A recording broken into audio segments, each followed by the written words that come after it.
Welcome to Storybook Land. My name is Maddie and I will be your captain and storyteller today aboard the Fauna. For your safety, we ask that you please remain seated, keeping your hands, arms, feet, and legs inside the boat at all times, and please supervise your children so that our story doesn't take any unexpected turns. Now, most people travel to far-off places through the pages of a book, but there are those of us who prefer to visit in person, whether it be through a rabbit hole or with a little pixie dust. And sometimes we can find the journey to be quite menacing. But don't worry, though it appears we are passing through the jaws of Monstro the whale, the same whale who swallowed Pinocchio, we are really being transported to a magical place called Storybook Land. And like all good stories do, ours starts with once upon a time, and with a big, bad wolf. He lives in the cave coming up on our left, and he's always after those three little pigs.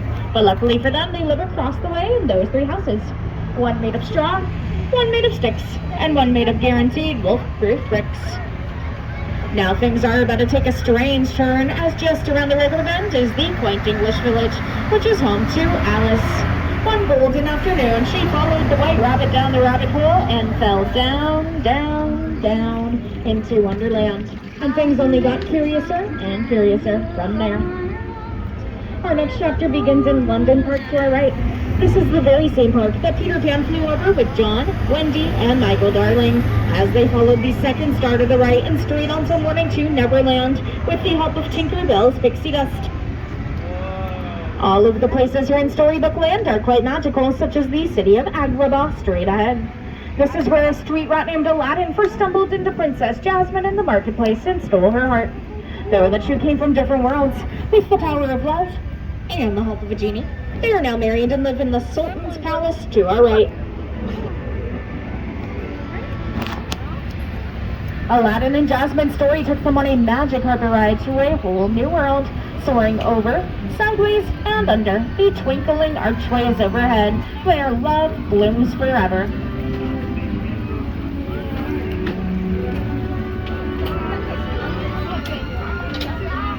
Now, while all of the places here in Storybook Land are quite magical, some are also rather mysterious, such as the Cave of Wonders straight ahead.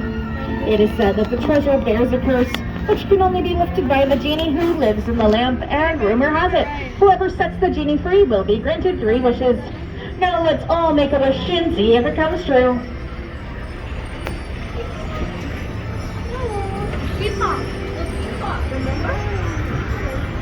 Snow White wished to be free from the evil queen, and she found shelter in the cottage to our right, which is home to the 7 dwarves. They offered her protection in return for her kindness, and if you listen carefully, you just might hear them whistle while they work. Now Cinderella wished to go to the ball, but her wicked stepmother forbade it. Luckily for her, her fairy godmother granted that wish, but when she did not return home by midnight, her carriage turned back into a pumpkin, and it still sits there on the bridge to our left. Though magic has its limits, love does not. Cinderella now lives in the palace at the top of the hill with her prince.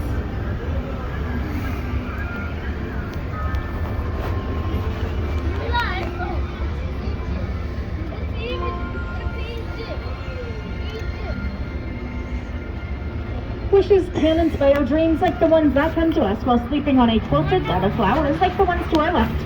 They were inspired by the 1933 silly symphony cartoon Lullaby Land, and the miniature plants will stay small forever thanks to the enchantment of Tinkerbell.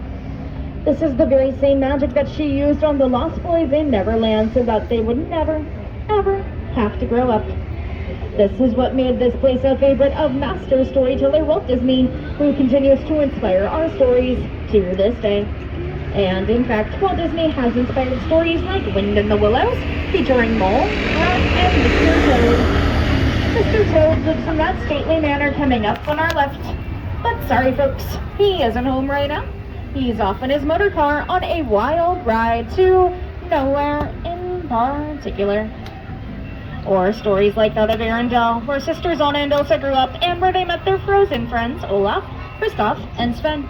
Though Elsa lives in that icy palace, Anna refused to let her go, and they found that the power of love was strong enough to help them weather even the harshest storms. Now straight ahead is the Alpine Village, which is home to the woodcarver Geppetto.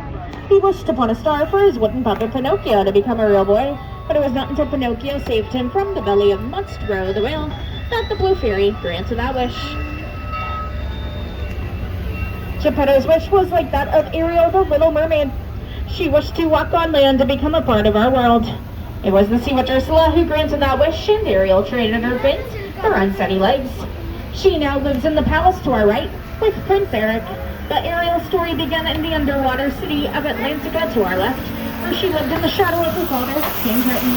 And with all of our stories here in Storybook Land, Ariel can live happily ever after. Now as we approach the dock, please remain seated, keeping your hands, arms, and fingers inside the boat, and do not stand up until I've told you it is safe to do so that our story doesn't end under the sea. Once again, my name is Maddie, and on behalf of all of our storytellers here today, I hope you're having a very magical day here at the Disneyland Resort.